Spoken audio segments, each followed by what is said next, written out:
Hello friends, स्वागत है आपका सर सुपर क्लासेस में। फ्रेंड्स, आज की वीडियो में हम फिजिक्स के चैप्टर 1 यानी वैद्युत आवेश एवं वैद्युत क्षेत्र के बारे में पढ़ेंगे, जिसे इंग्लिश में इलेक्ट्रिक चार्ज एवं इलेक्ट्रिक फील्ड कहते हैं। तो हमारी पहली हेडिंग हो जाएगी वैद्युत आवेश किसे कहते हैं। इलेक्ट्रिक चार्ज घर्षण के कारण किसी वस्तु में उत्पन्न वह गुण जिसके कारण वस्तु या कागज के छोटे छोटे टुकड़ों, तिनकों इत्यादि को आकर्षित करने लगती है, वैद्युत आवेश कहलाता है। तो फ्रेंड, घर्षण के कारण यानी कि जब हम दो वस्तुओं को आपस में रगड़ते हैं तो उनमें घर्षण होता है। घर्षण के कारण किसी वस्तु में उत्पन्न वह गुण जिसके कारण वह कागज या छोटे छोटे तिनकों टुकड़ों को अपनी ओर आकर्षित करने लगती है, वैद्युत आवेश कहलाता है। ठीक है। तो आवेश के प्रकार, टाइप्स ऑफ चार्ज। आवेश कितने प्रकार के होते हैं? दो प्रकार के होते हैं। पहला है हमारा धन आवेश, पॉजिटिव चार्ज। तो किसी वस्तु में उसकी समान अवस्था में इलेक्ट्रॉनों की कमी के कारण उत्पन्न आवेश को धन आवेश कहते हैं। ठीक है। कोई वस्तु है जो उसकी समान अवस्था में उसमें इलेक्ट्रॉनों की कमी हो जाए, जैसे हमने रेशम तथा कांच की छड़ को आपस में रगड़ते हैं तो जो कांच की छड़ हो जाती है वो धनावेशित हो जाती है और रेशम ऋणावेशित हो जाता है। ठीक है। तो उसकी समान अवस्था, वो एक समान अवस्था में थी। जब हमने रगड़ना शुरू किया तो जो कांच की छड़ थी वो धनावेशित हो गई और रेशम जो वो ऋणावेशित हो गया। ठीक है। उसकी समान अवस्था में इलेक्ट्रॉनों की, यानी कि जो रेशम है उसमें इलेक्ट्रॉन की कमी हो गई, उस पर माइनस चार्ज हो गया। ठीक है। तो इलेक्ट्रॉनों की कमी के कारण उत्पन्न आवेश को धनावेश कहते हैं। उसी प्रकार ऋण आवेश, निगेटिव चार्ज। किसी वस्तु में उसकी समान अवस्था में इलेक्ट्रॉनों के अधिक हो जाने के कारण उत्पन्न आवेश को ऋण आवेश कहते हैं। जैसे अब हमने कांच और रेशम को आपस में रगड़ा, घर्षण हुआ उनके बीच, तो जो कांच की छड़ थी वो धनावेशित हो गई। तो उसकी समान अवस्था में इलेक्ट्रॉनों के अधिक, उसमें जब वो प्लस आयन उस पर आएंगे, कांच की छड़ पे प्लस आयन आएंगे तो वो धनावेशित हो जाएगा और रेशम ऋणावेशित हो जाएगा। तो हम कह सकते हैं किसी वस्तु में उसकी समान अवस्था के कारण इलेक्ट्रॉनों के अधिक हो जाने के कारण उत्पन्न आवेश को ऋणावेश कहते हैं। यदि आप नोट्स बनाना चाहें तो नोट्स भी बना सकते हैं। एग्जाम्पल में देख लीजिए, जैसे उदाहरण में, जब कांच की छड़ को रेशम से रगड़ते हैं तो कांच की छड़ धनावेशित तथा रेशम ऋणावेशित हो जाता है। ठीक है फ्रेंड, जब हम कांच की छड़ तथा रेशम को जब रगड़ते हैं तो कांच की छड़ जो होती है वो धनावेशित तथा रेशम ऋणावेशित हो जाता है। ठीक है फ्रेंड्स, एग्जाम्पल में आप ये उदाहरण लिख सकते हैं। और एक इलेक्ट्रॉन के आवेश का मान होता है ई, और इलेक्ट्रॉन को ई से प्रदर्शित करते हैं और इसका मान होता है 1.6 × 10⁻⁻19 कूलाम। ठीक है। अब ये जानिए कि मूल आवेश यानी कि ओरिजिनल चार्ज किसे कहते हैं। मूल आवेश, ओरिजिनल चार्ज, आवेश की वह न्यूनतम मात्रा जो किसी वस्तु पर होती है, मूल आवेश कहलाता है। आवेश की वह न्यूनतम छोटी से छोटी मात्रा जो किसी वस्तु पर होती है उसे मूल आवेश कहते हैं। अथवा आप ये भी कह सकते हैं इलेक्ट्रॉन ई को ही मूल आवेश कहते हैं, जिसे ई बराबर 1.6 × 10⁻⁻19 कूलाम होता है। ये इसका क्या है? मान है इलेक्ट्रॉन का। ठीक है फ्रेंड्स, अब हम जानेंगे कि चालक, कंडक्टर किसे कहते हैं। कंडक्टर, चालक, वे पदार्थ जिसमें मुक्त इलेक्ट्रॉन बहुत अधिक संख्या में पाए जाते हैं। वे पदार्थ जिनमें मुक्त इलेक्ट्रॉन बहुत अधिक संख्या में पाए जाते हैं तथा उनमें वैद्युत धारा का प्रवाह सरलता से हो जाता है, चालक कहलाते हैं। ठीक है। ऐसे पदार्थ जिसमें मुक्त इलेक्ट्रॉन पाए जाते हैं, ठीक है, मुक्त फ्री इलेक्ट्रॉन पाए जाते हैं, जिसमें वैद्युत धारा का प्रवाह सरलता से हो जाता है, चालक कहलाता है। एग्जाम्पल में चांदी, तांबा, एल्युमिनियम, लोहा एवं अन्य धातु। जैसे लोहे की जितने भी धातु जिसमें इलेक्ट्रॉन, आपका करंट पास हो सके, जैसे अभी लोहा है, हम उसमें तार को सटाएंगे तो उसमें धारा यानी कि करंट प्रवाहित होने लगेगी। तो कहने का मतलब वही है, वे पदार्थ जिनमें मुक्त इलेक्ट्रॉन होते हैं, और लोहे में, स्टील में, चांदी में, तांबा, एल्युमिनियम, इन सब में मुक्त इलेक्ट्रॉन पाए जाते हैं, जिससे वैद्युत धारा का प्रवाह सरल रूप से होता है, आसानी से हो जाता है। ठीक है। इससे एग्जाम्पल हैं चांदी, तांबा, एल्युमिनियम, लोहा एवं अन्य धातु आदि। अब अचालक किसे कहते हैं।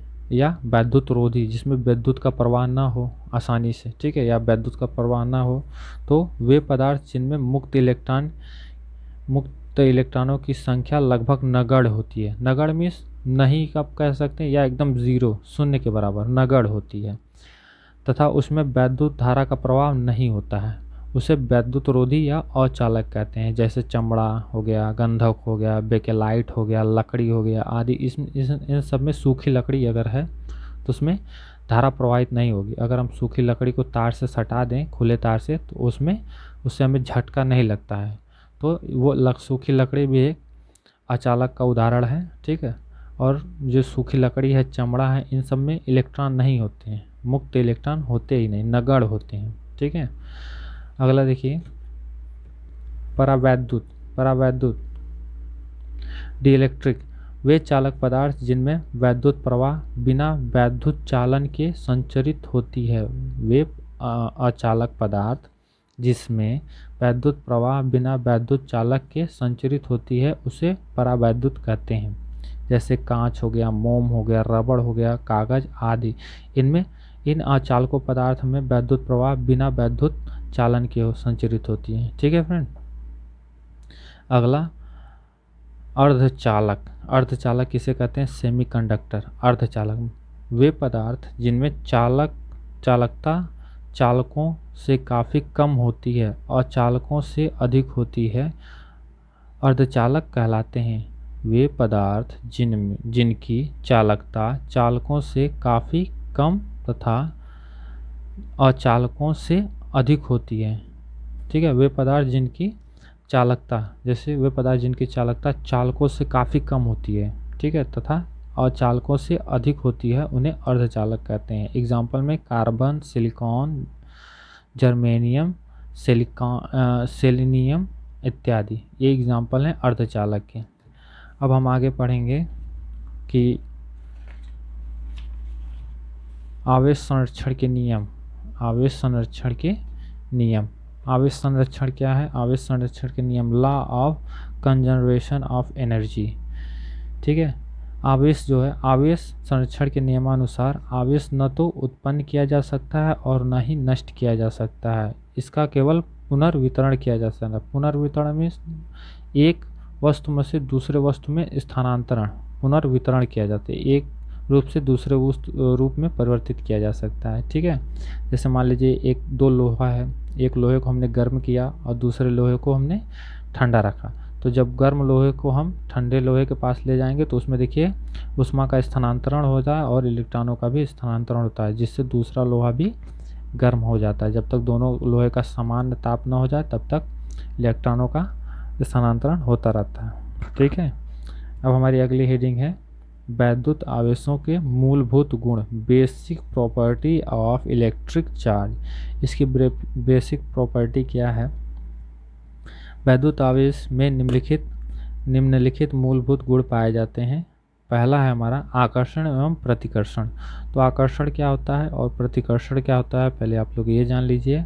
आकर्षण जब दो वस्तुओं पर प्लस प्लस चार्ज हो, ठीक है। जब दो वस्तु हैं, दो राड हैं या दो छड़ मान लीजिए, और ये दोनों छड़ क्या धनावेशित हो, तो इनके बीच जो बल लगेगा ये प्रतिकर्षण बल लगेगी, आपस में एक दूसरे से दूर जाएंगे, ठीक है। और आकर्षण में जब दो छड़ों में विपरीत प्रकार के चार्ज हो तो इनमें आकर्षण होता है। जैसे हमारा सेल है, उस पर एक प्लस चार्ज होता है, एक माइनस चार्ज होता है इलेक्ट्रॉनों का, तो उसमें आगमन होता है, आदान प्रदान होता है, ठीक है। उसमें एक प्लस है और एक माइनस है, तो उनके बीच एक आकर्षण बल रहता है और समान प्रकार के आवेशों के बीच प्रतिकर्षण बल लगता है, ठीक है। तो सजातीय आवेश एक दूसरे को प्रतिकर्षित करते हैं, जबकि विजातीय आवेश एक दूसरे को आकर्षित करते हैं। सजातीय मीन्स समान, ठीक है, समान, सजातीय मीन्स समान हो गया। ये क्या करते हैं, एक दूसरे को प्रतिकर्षित करते हैं, और विजातीय मतलब अलग अलग। धनावेश एक ऋण, तो ये एक दूसरे को क्या करते हैं, आकर्षित करते हैं। तो वैद्युत आवेश के मूलभूत गुण में पहला गुण ये है आकर्षण एवं प्रतिकर्षण। देखिए ये जो छड़ है ये हमारा क्या है, धनावेशित है, और दूसरा भी छड़ ये हमारा है क्या है, धनावेशित है।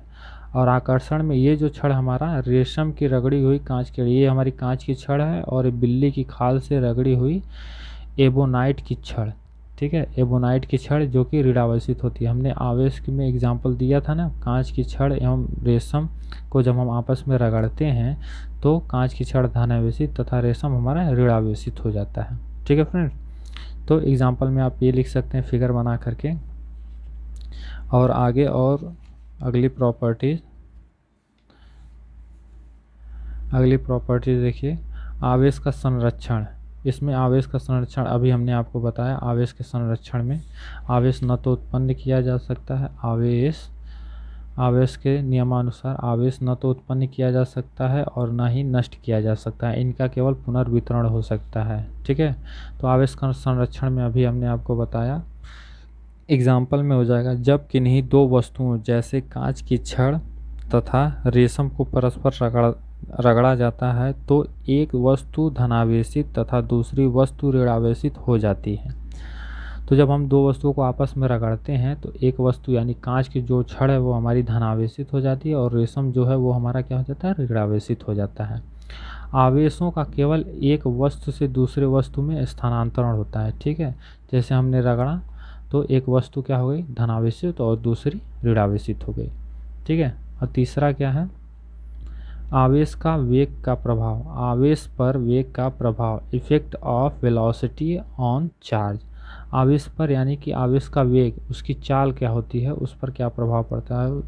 तो देखिए, किसी वस्तु पर आवेश उसके वेग पर निर्भर नहीं करता, अतः कोई वस्तु स्थिर हो अथवा तीव्र हो, वेग में गतिमान उसका आवेश समान रहता है। या इसमें देखिए, आवेश में वेग का प्रभाव में कह रहा है कोई भी वस्तु हो, ठीक है, उस पर आवेश उसके वेग पर निर्भर नहीं करता, यानी कि वस्तु चल रही हो या स्थित हो या गतिमान हो, ठीक है, आवेश के वेग पर उस पर कोई भी प्रभाव नहीं पड़ेगा, वो समान रूप से गतिमान रहेगी। ठीक है, अगला पॉइंट है वैद्युत आवेशों की योजकता। वैद्युत आवेशों की योजकता, इसमें देखिए, किसी निकाय का कुल वैद्युत आवेश उसके विभिन्न अवयवी कणों पर उपस्थित भिन्न भिन्न आवेशों के बीजगणितीय योग के बराबर होता है। वैद्युत आवेश है, उस पर अलग अलग भिन्न भिन्न कूलाम यानी कि भिन्न भिन्न आवेश हैं। ठीक है, और उन सभी का योग, उन सभी का क्या योग को हम क्या कहते हैं, वैद्युत आवेशों की योजकता कहते हैं। ठीक है फ्रेंड्स, कह रहा है ना, भिन्न भिन्न आवेशों के बीजगणितीय योग मीन्स जोड़ होता है प्लस प्लस, ठीक है, ये बराबर हो। अगला है हमारा आवेशों का क्वांटीकरण। आवेशों का क्वांटीकरण, तो प्रकृति में प्रत्येक आवेश वस्तु पर आवेश एक निश्चित न्यूनतम आवेश का पूर्ण गुणज होता है। प्रकृति में प्रत्येक आवेशित वस्तु, प्रकृति में जितनी भी वस्तु हैं सभी कहीं न कहीं आवेशित हैं। आवेशित वस्तु पर आवेश की निश्चित न्यूनतम आवेश, ठीक है, निश्चित न्यूनतम आवेश का पूर्ण गुणज होता है, जिसे मूल आवेश कहते हैं। अभी हमने आपको मूल आवेश बताया कि इलेक्ट्रॉन को ही मूल आवेश कहते हैं और इसे ई से प्रदर्शित करते हैं। ठीक है फ्रेंड्स, तो आगे देखेंगे हम। आगे देखिए, आवेश का यह गुण आवेश की क्वांटम प्रकृति अथवा आवेश का क्वांटीकरण कहलाता है। किसी भी आवेश वस्तु पर आवेश Q = plus minus n e, n जो है वो हमारे नंबर है, जहाँ n = 1 2 3 डॉट डॉट कोई भी नंबर हो सकता है, n हमारे जो है वो नंबर हैं, और E यानी कि इलेक्ट्रॉन का मान फिक्स है, यानी कि इसका मान होता है 1.6 × 10⁻19 कूलाम। तो आइए इस पर हम आपको क्वेश्चन लगवा देते हैं जिससे आपका डाउट क्लियर हो जाएगा। तो देखिए पेपर में कैसे क्वेश्चन पूछते हैं, और हालांकि ये सारे क्वेश्चन पूछे हुए हैं पेपर में।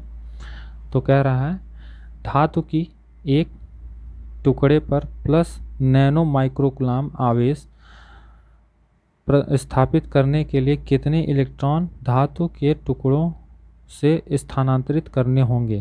तो इसमें हमें देखिए क्या दिया है, धातु के एक टुकड़े पर एक नैनो कूलाम, यानी कि हमारा जो Q है वो क्या है, वो जो हमारा Q है वो हमें दिया हुआ है नैनो कूलाम, यानी कि Q = प्लस नैनो, ठीक है, नैनो कूलाम, ये हमें दिया हुआ है। और फिर क्या कह रहा है, फिर कह रहा है कि आवेश स्थापित करने के लिए इलेक्ट्रॉन धातु के टुकड़ों से स्थानांतरित करने होंगे। कितने इलेक्ट्रॉन धातु के टुकड़ों से स्थानांतरित करने होंगे। तो ई की वैल्यू हमारी क्या है, ई इक्वल टू हमें पता है 1.6 गुणे 10⁻19 कूलाम, ठीक है। और हमें इलेक्ट्रॉनों की संख्या ज्ञात करनी है, ठीक है। तो यहाँ से हम क्या करेंगे, अब हम क्या करेंगे, देखिए अब हमें फार्मूला क्या है, Q equal to n e, ठीक है। तो जो Q का मान हमें दिया है इसको हम क्या लिख सकते हैं, 1 गुणे 10⁻⁹ नैनो मीन्स 10⁻⁹ कूलाम। यहाँ पर हमने लिखा है कि 1 नैनो बराबर 1 गुणे 10⁻⁹ कूलाम, और 1 माइक्रो, इसे क्या पढ़ते हैं, माइक्रो, ठीक है, इसे माइक्रो पढ़ते हैं।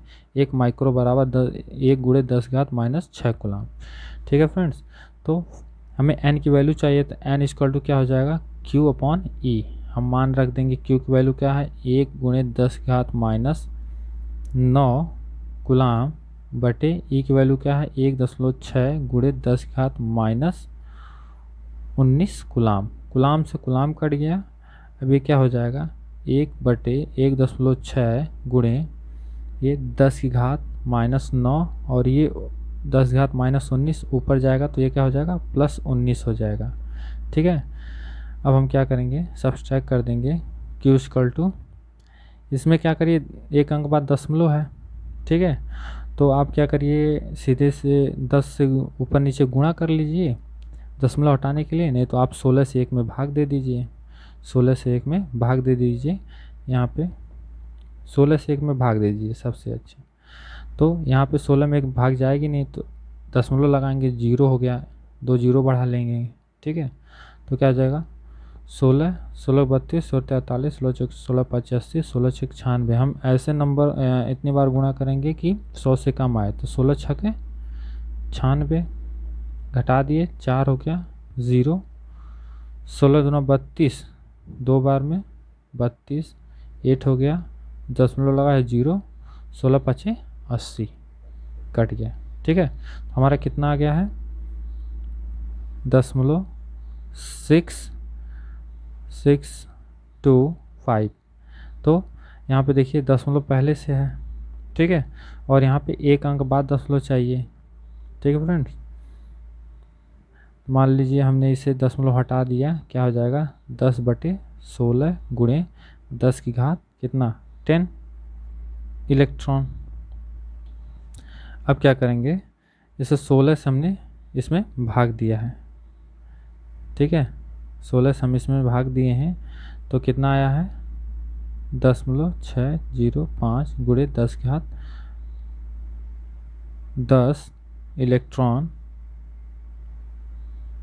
इसे आप क्या लिख सकते हैं, एक अंक बाद दशमलव अगर चाहिए, यहाँ पर भी आपको सही है, अगर एक बार अंक बाद दशमलव चाहिए तो इसमें हम एक यानी कि 10 घात 1 घटाएंगे और 1 दशमलव लग जाएगा। या तो यह कर सकते हैं आप, ऊपर नीचे 10 से गुणा कर लीजिए, और जब आप 10 से गुणा करेंगे, जैसे मान लीजिए ये है आपका 0.625 गुणे 10 घात 10, तो आप एक अंक बाद यहाँ पे दशमलव ला रहे हैं, तो एक अंक बाद दशमलव लाने के लिए ऊपर नीचे हमने 10 से गुणा कर दिया। हम इसलिए कर रहे हैं कि हम इसे काट भी सकते हैं।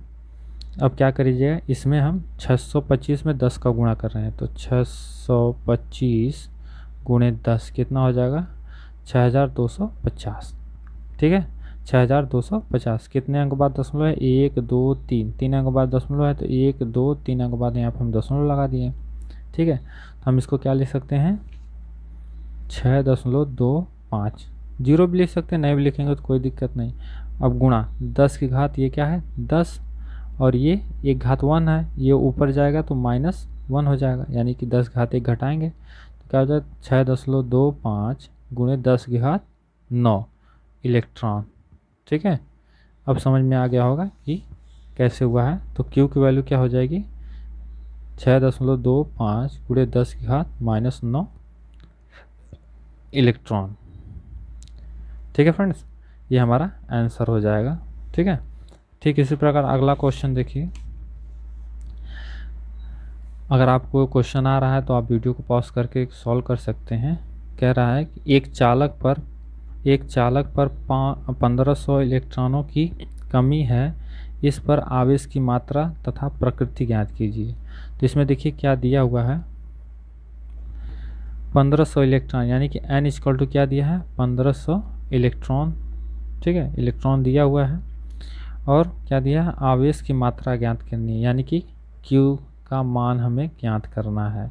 और E इक्वल टू हमें पता है 1.6 गुणे 10⁻⁻19 कूलाम। फार्मूला क्या है, Q इक्वल टू NE, इसी पर रख दीजिए 1500 गुणे 1.6 गुणे 10⁻⁻19 कूलाम। ठीक है, इसको हम क्या लिख सकते हैं, 1500 को 15 गुणे 10⁻2 लिख सकते हो, 2 जीरो होते 10⁻2 गुणे 1.6 गुणे 10⁻⁻19 कूलाम।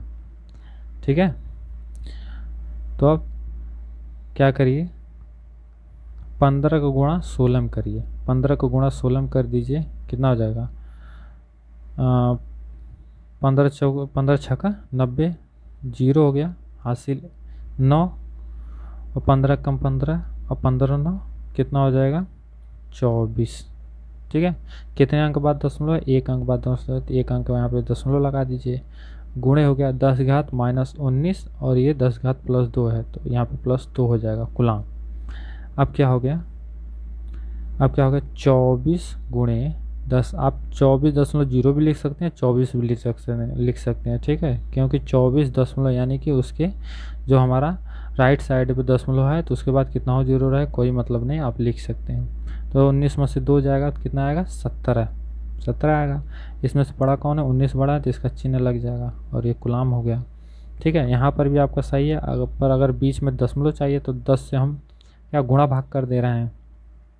ठीक है, तो 10 से अगर हम गुणा भाग कर दें 24 में, गुणे 10⁻⁻17 कूलाम, तो ये देखिए 10 से हम 24 में भाग देंगे, यहाँ पे देख लीजिए Q इक्वल टू 24/10 गुणे 10⁻⁻17 है और एक ये +1 कूलाम, तो ये क्या हो जाएगा, 24 से जब हम भाग देंगे तो 10 में 10 भागे 24, 10 दूना 20 हो गया, कितना आ जाएगा, 4 में से 0 जाए 4 और ये कट जाएगा, दशमलव लगाएंगे, 0 हो गया, 10 चौको 40 कट गया, यानी कि भाग देने पे कितना आ गया, 2.4 गुणे, और इसमें से ये घट जाएगा तो क्या आ जाएगा, 10⁻⁻16 कूलाम, यानी कि Q हमारा क्या है।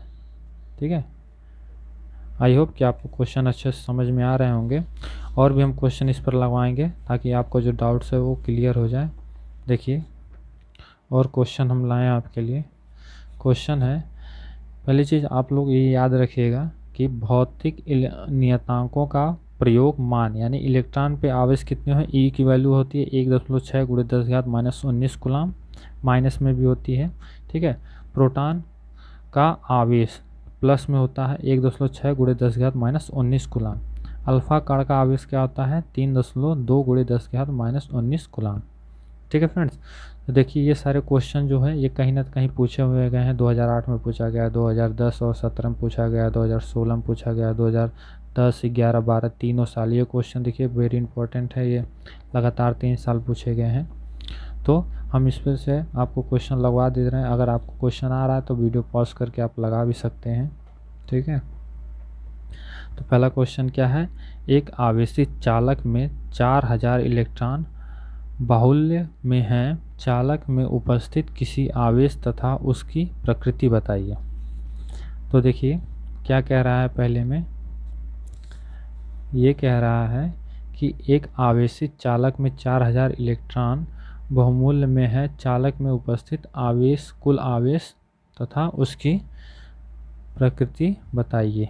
तो इसे हम कैसे ज्ञात करेंगे, हमारा दिया है n इक्वल टू कितना दिया है, 4000 इलेक्ट्रॉन, और कुल आवेश पूछ रहा है, यानी कि Q इक्वल टू हमारा क्या हो जाएगा, क्वेश्चन मार्क, और E इक्वल टू हमें पता है 1.6 गुणे 10⁻⁻19 कूलाम। ठीक है, फार्मूला क्या है, Q equal to plus minus n e, plus minus n e. तो अब n की वैल्यू क्या है, कितना है 4000 गुणे 1.6 गुणे 10⁻−19 कूलाम। ठीक है फ्रेंड।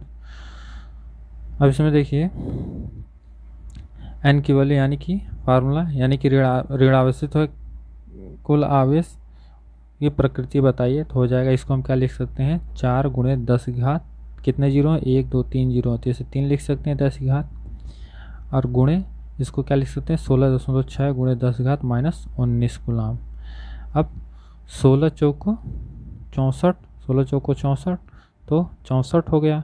कितने अंक बाद दशमलव है, एक अंक बाद दशमलव, तो यहाँ पे एक अंक बाद दशमलव लग जाएगा, गुणे 10 की घात -19 और ये +3 है तो 3 हो गया कूलाम। तो क्या हो जाएगा 6.4 गुणे 10 की घात माइनस कितना 16 कूलाम।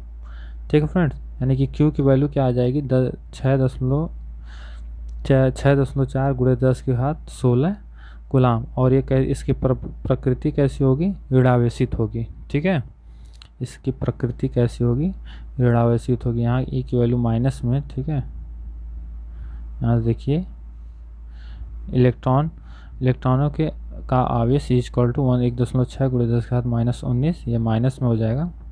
ठीक है, तो इसकी प्रकृति कैसी होगी, ऋणावेशित, इसकी प्रकृति ऋणावेशित होगी। ठीक इसी प्रकार से अगला क्वेश्चन भी आप लगा सकते हैं, सेम इसी तरह से सारे क्वेश्चन हैं, आप देख लीजिए। अगर आपको क्वेश्चन लगाने में कोई प्रॉब्लम हो रही तो हमें कमेंट ज़रूर करके बताइएगा। और देखिए ये वाला क्वेश्चन हम आपको लगवा दे रहे हैं क्योंकि ये कई बार पेपर में पूछा गया है। ठीक है, क्या है 3.2 कूलाम आवेश कितने इलेक्ट्रॉन द्वारा निर्मित होगा, यानी कि Q इक्वल टू हमारा क्या दिया है 3.2 कूलाम, और E की वैल्यू और कह रहा है कितने इलेक्ट्रॉनों द्वारा निर्मित होगा, यानी कि इलेक्ट्रॉन n की संख्या पूछ रहा है, और E की वैल्यू हमें तो पता ही है। ठीक है, तो फार्मूले पर रख दीजिए, Q इक्वल टू क्या हो जाएगा NE, और N इक्वल टू हो जाएगा Q/E।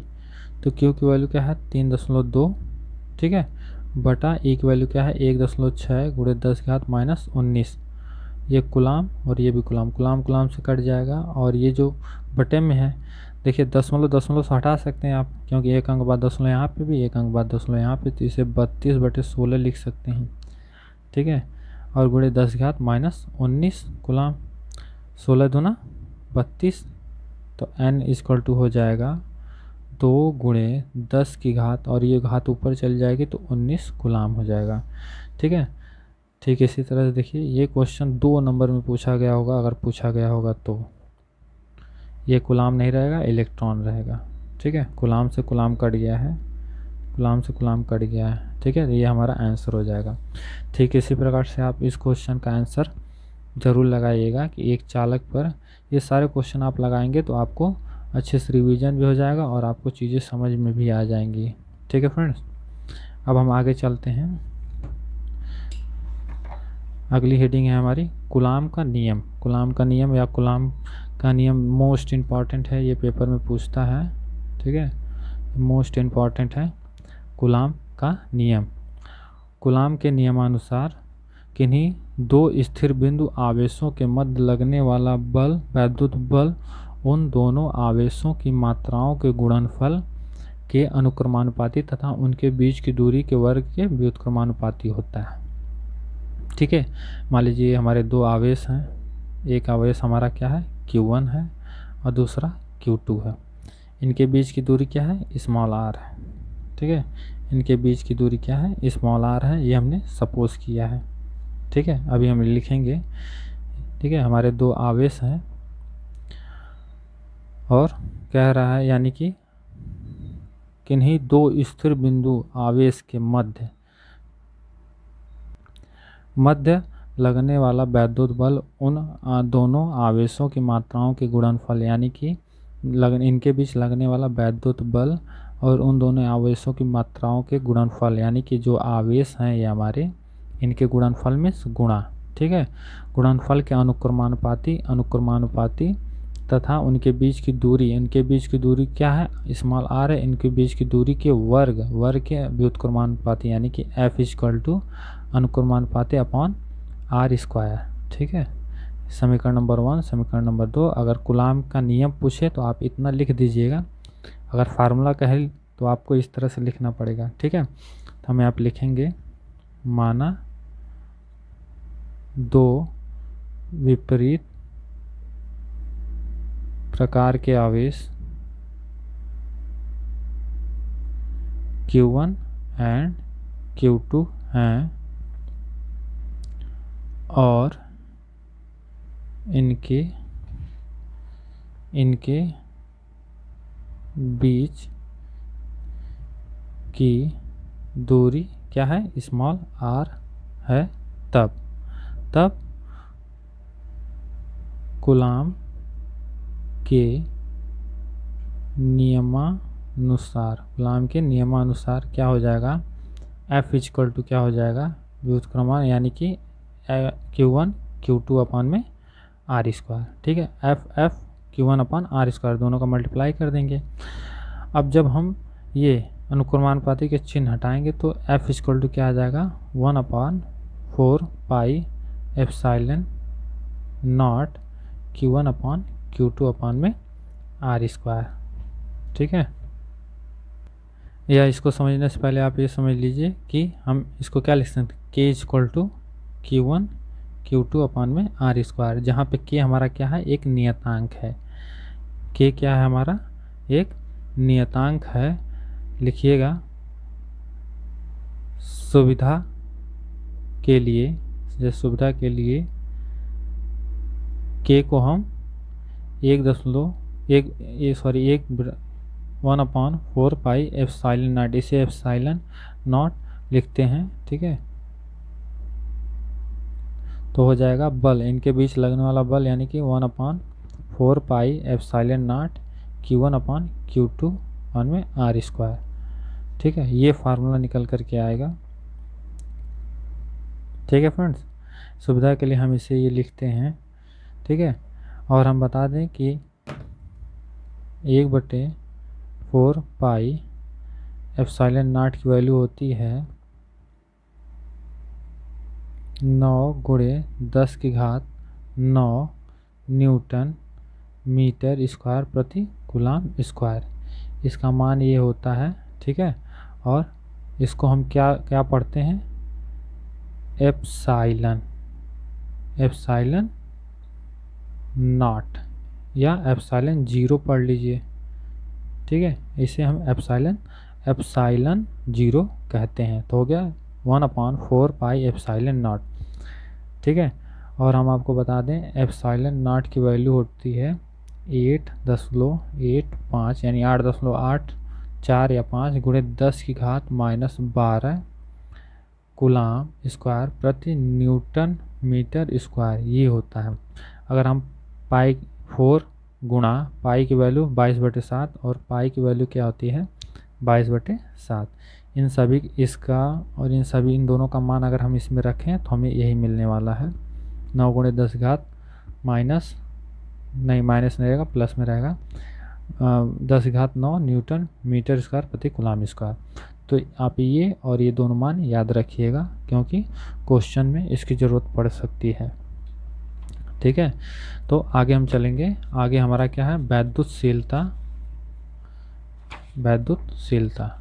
देखिए, वैद्युतशीलता किसे कहते हैं। ठीक है, वैद्युतशीलता के बारे में जानेंगे।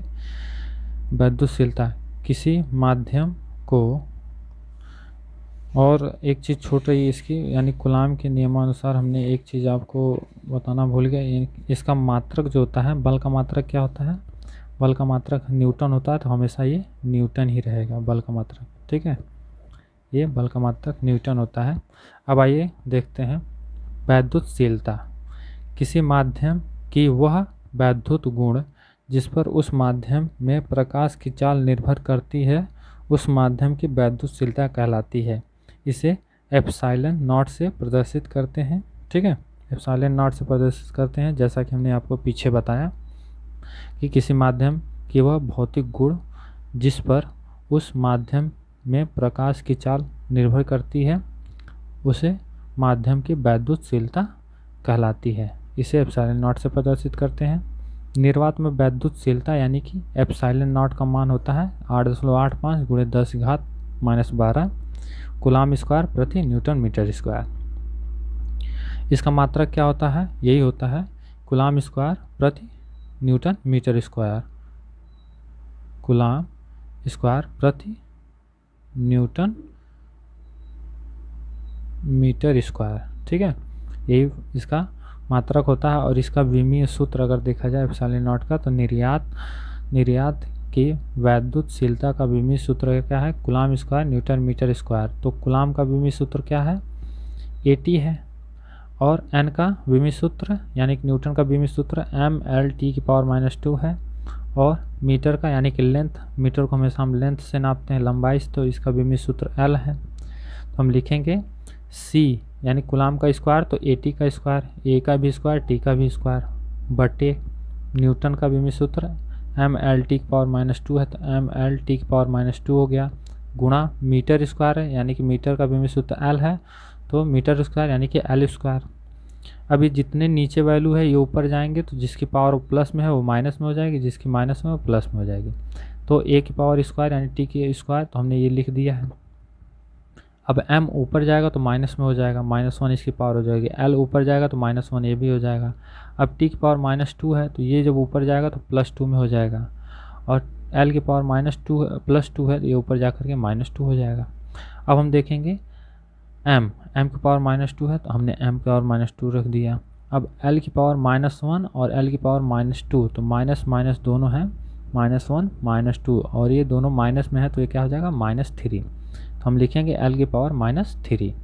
और इसमें देखिए T की पावर 2 है और यहाँ पे T की पावर 2 है, तो इन दोनों की पावर सेम है, आधार भी सेम है, तो इनकी पावर जो जुड़ जाएंगी तो T की पावर 4 हो जाएगा। और ये A की पावर 2 है, तो A की पावर 2 हो जाएगा। ये इसका विमीय सूत्र होता है। अब आइए हम इस पर क्वेश्चन लगाएं।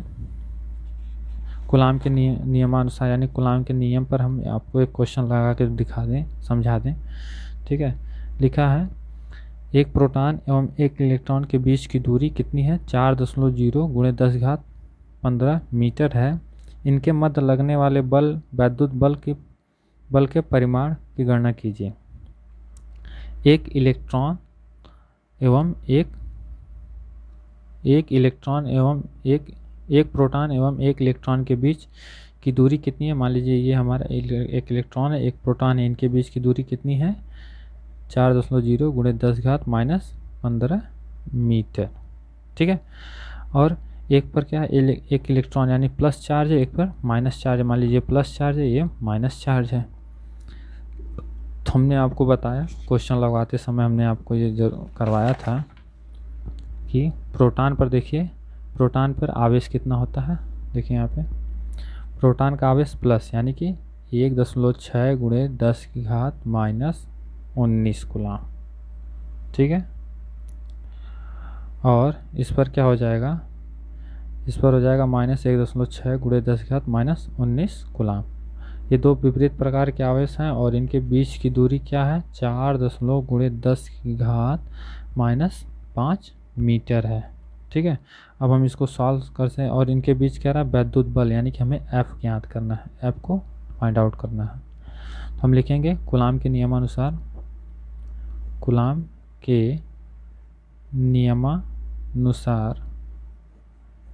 नियमानुसार F = 1/4 pi epsilon not Q1 Q2 अपान में R²।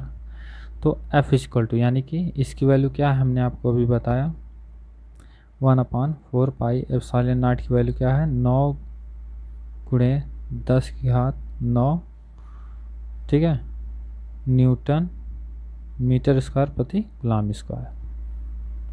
ये हमने आपको इसका मान अभी पीछे जस्ट अभी हमने आपको बताया कि इसका मान ये होता है, ठीक है। तो हम लिखेंगे 9 गुणे 10⁻9 न्यूटन मीटर स्क्वायर प्रति, यानी कि बटे कर लीजिएगा, प्रति में वही बटे होता है कूलाम स्क्वायर, गुणा Q1 की वैल्यू क्या है? 1.6 गुणे 10 की घात -19 कूलाम गुणे 1.6 गुणे 10 की घात -19 कूलाम बटा 4 गुणा 10 की घात -15, ये मीटर है तो इसका स्क्वायर, आर की वैल्यू यही है ना, तो इसका स्क्वायर हो जाएगा। अब हम आगे करेंगे, देखिए F इक्वल टू, देखिए जो नंबर है इनको एक साथ कर लीजिएगा, 9 गुणे 1.6 गुणे 1.6 गुणा 10 की घात +9 है तो +9 हो गया, -19 है तो -19, और वो भी -19 तो -19, 1 कूलाम 2 कूलाम से 2 कूलाम स्क्वायर कट गया, ठीक है। अपॉन में क्या बचा है 4, यानी कि 4 का स्क्वायर कितना होता है 16 होता है, और गुणा 10 घाते 15 है तो 10 घाते कितना हो जाएगा -30, और ये मीटर है तो मीटर स्क्वायर हो जाएगा। और यहाँ से क्या बचा है newton metre square, metre square से मीटर स्क्वायर भी कट गया, ठीक है, ये भी कट गया। अब 16 का 16 से गुणा करेंगे कितना होता है, 16 को 16 से गुणा करेंगे कितना होता है 196, 196 होता है। कितने अंक बाद दशमलव है 1 2, 2 अंक बाद दशमलव है तो 1 2 अंक बाद यहाँ पे हम दशमलव लगा देंगे। देख लेते हैं एक बार, यही होता है। 16 का स्क्वायर करेंगे, 6 का स्क्वायर 36, 1 का स्क्वायर 1 ही होता है, 6 कम 6 6 दूना 12, जोड़ देंगे 6 हो गया, ये 5 हो गया, ये 2 हो गया, 256 होता है। गलत है ये, कितना होता है 256 होता है। कितने अंक बाद दशमलव है 2 अंक बाद, 1 2, 2 अंक बाद दशमलव है, दशमलव लगा दिए, और गुणे 9 है ही, और गुणा ये कितना हो गया, इसमें से हमने 9 घटा दिया तो बचा कितना 10, 10 माइनस, यानी कि कितना हो गया 10 के घाते -29, यही ना, 10 के घाते -29 बटे 16 गुणे 10 की घाते -30 newton, metre metre square cut गया, न्यूटन ही बचा है। अब देखिए सवाल को ध्यान से समझिएगा, इस पर भी क्वेश्चन पूछे जाते हैं बोर्ड के पेपर में, और हालांकि पूछे ही गए हैं, ठीक है, ये क्वेश्चन पूछा भी गया है। अब देखिए इसको कैसे सॉल्व करेंगे, 16 से अगर काट दें इसे तो कितने में 16 कम 16, ठीक है, बचा 9, 16 कम 16 9, 16 छक्का 96, 16 छक्का 96, तो 16 छक्का 96 हो गया, यानी कि 9 गुणे 6, कितने अंक बाद दशमलव था 1 2, 2 अंक बाद दशमलव था, 1 2 अंक बाद यहाँ पर दशमलव लगाएंगे 0, और गुणे 10 की घात कितना हो जाएगा, ये -29, और ये ऊपर जाएगा तो +30 हो जाएगा न्यूटन। 9 गुणे क्या हो जाएगा 0.6 गुणे घट जाएगा तो बचेगा क्या 10 की पावर 1, -29 में से 30 जाए तो घट जाएगा, एक बचेगा, 30 प्लस है तो प्लस साइन लग जाएगा न्यूटन। अब 10 गुणा 16 में कर दें, 9 गुणे कितना हो गया 1.6 न्यूटन, और 16 नवा कितना होता है 144, 16 नवा 144, कितने अंक बाद, एक अंक बाद दशमलव लगाएं तो एक अंक बाद यहाँ पे दशमलव लगाएंगे और न्यूटन, यानी कि क्या हो जाएगा 14.4 न्यूटन क्या वैद्युत बल के परिमाप की गणना, यानी हमारा जो वैद्युत बल होगा कितना होगा 14.4 न्यूटन होगा, ठीक है, ये हमारा राइट आंसर आ जाएगा, ठीक है। आपको अगर ये वीडियो समझ में आए तो वीडियो को लाइक करिएगा, और इस वीडियो को ज़्यादा से ज़्यादा शेयर करिएगा ताकि जिसको इनकी ज़रूरत हो वो भी पढ़ सकें, ठीक है। कुछ बच्चों का इंटर में बेसिक क्लियर ही नहीं होता है, ठीक है, क्लियर नहीं रहता है या समझ नहीं पाते हैं तो उन्हें क्वेश्चन लगाने में प्रॉब्लम होती है। फिजिक्स को आप जितना अच्छे से समझे रहेंगे और इसके जितना ज़्यादा क्वेश्चन लगाएंगे आपको उतना ज़्यादा समझ में आएगा, ठीक है। इसके आगे की वीडियो में हम वैद्युत क्षेत्र और कुछ फार्मूला के निगमन वैद्युत क्षेत्र के बारे में पढ़ेंगे, और इस पर हम क्वेश्चन को भी सॉल्व करेंगे, ठीक है। वैद्युत क्षेत्र किसे कहते हैं और वैद्युत क्षेत्र कैसे ज्ञात करें, इसके बारे में पढ़ेंगे। और वीडियो को ज़्यादा से ज़्यादा शेयर करिएगा ताकि जिनको इनकी ज़रूरत है वो भी पढ़ सकें, ठीक है। अगर आपको नोट्स बनाना है तो आप नोट्स भी बना सकते हैं, ठीक है। बिल्कुल बेसिक लैंग्वेज में लिखा गया है, बिल्कुल बेसिक तरीके से, कोई दिक्कत नहीं, आप बना लेंगे, आप लिख भी लेंगे, समझ में भी आया होगा आपको। इसके आगे की वीडियो में हम वैद्युत क्षेत्र के बारे में पढ़ेंगे और अच्छी स्थिति में वैद्युत क्षेत्र की तीव्रता ज्ञात कीजिए, निरक्षीय स्थिति में वैद्युत क्षेत्र की तीव्रता ज्ञात कीजिए। इस पर हम फार्मूले का निगमन करेंगे और उस पर कुछ क्वेश्चन को लगाएंगे, जिससे आपका डाउट्स और क्लियर हो जाएगा। और वीडियो आपको अच्छा लगे तो वीडियो को लाइक और चैनल को सब्सक्राइब जरूर कर लीजिएगा। और इसी तरह की वीडियो को देखने के लिए बने रहिए SSR सुपर क्लासेस के साथ। धन्यवाद।